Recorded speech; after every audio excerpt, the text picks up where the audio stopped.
Hearing that phrase, first of all, gives me a sense of appreciation of the fact that after many, many years of people seeing Black history as separate and apart from American history or a particular state's history, in this instance, Connecticut, that there is, I think, a growing realization that Black history is American history.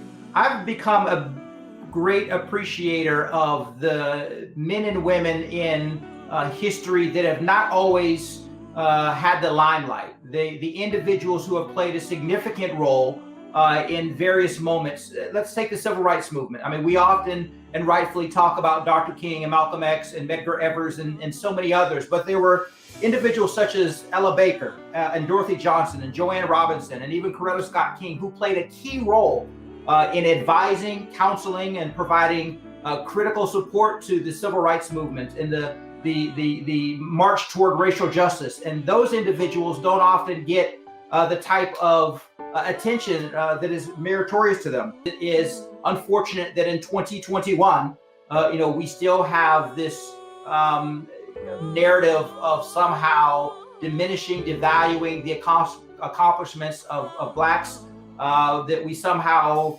don't want to recognize or come to terms with the history of structural racism in this country, and how, though it doesn't exist in the way it did 50 years ago, the lingering effects are still very much with us, and it still exists in very insidious and harmful ways. So I think that's why it's important that we, not just during the month of February, but all year, all the time, are able to lift up and highlight the accomplishments of Black individuals across our American society and really across the globe.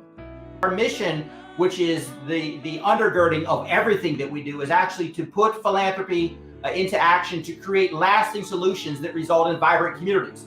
But what we've recognized is that we can't do that while these structural barriers and inequities exist. And those barriers and inequities are rooted in race, place, and income, but primarily rooted and driven by the structural racism. We can't get to our mission if we do not address, acknowledge the structural barriers that prevent that mission from being achieved. So it is not either or.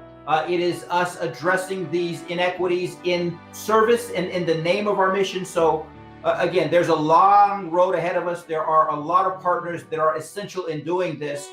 When I hear the phrase Black history is Connecticut history, I want everyone to embrace, whether you're a member of a community of color, a Black community, Latino community, Asian, it doesn't matter. If you are a resident of Connecticut, to understand that Connecticut's success, a part of that success are the contributions that Blacks have made. I have been in Connecticut for almost 4 years, going on 4 years now, and continue to be amazed, excited, and inspired about the contributions that Blacks have made in this state. And I hope that people, when they hear that, they don't think, oh, that's a February thing, that they see Black history is Connecticut history is Black history, and not only appreciating the historic contributions, but understanding that where we exist as a society, as a state, and as a community right now, the future that is before us as we navigate, hopefully, what will be the ending of this pandemic, that we use this as an opportunity to understand that Connecticut history and Black history are inextricably tied. They are linked together. I think we are making steps, and that's an interesting question. Are we making steps to correct what happened, or are we simply in a moment where we feel empathy and anger and frustration, but then we fall back into the patterns that we have, endured for the many generations or hundreds of years that this has been a problem?